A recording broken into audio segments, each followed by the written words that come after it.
दोस्तों बता दें कि आज खेसारी लाल लाइव में आकर क्या क्या बोले बताएंगे इस वीडियो में सब कुछ। तो अगर आप लोग नए हैं तो चैनल को सब्सक्राइब करके वीडियो को लाइक कर दीजिएगा। वीडियो को पूरा देखिए तब समझ में आएगा। दोस्तों बता दें कि खेसारी लाल यादव का दोस्तों 6 तारीख का एक इंटरव्यू के माध्यम से एक लाइव आकर दोस्तों उन्होंने बोला था कि आज 6 तारीख का प्रोग्राम है। और ये भी बात करने दोस्तों तो खेसारी लाल यादव ये भी कहते आए नज़र कि मैं आकांक्षा दुबे के घर मिलने इसलिए नहीं गया क्योंकि मैं नहीं चाहता था कि किसी तरह के विवाद में फंसना या किसी तरह के लोग गलत सोचे।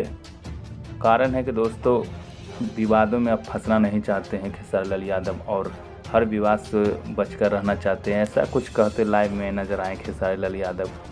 और दोस्तों बात कर लें अपडेट की तो खेसारी लाल यादव चाहते हैं कि अब किसी तरह का किसी स्टार को लेकर या सिंगर को लेकर विवाद ना हो और मिलजुल कर सब काम करें, इंडस्ट्री में आगे बढ़ाएं और भोजपुरी को आगे से आगे लेके चलें।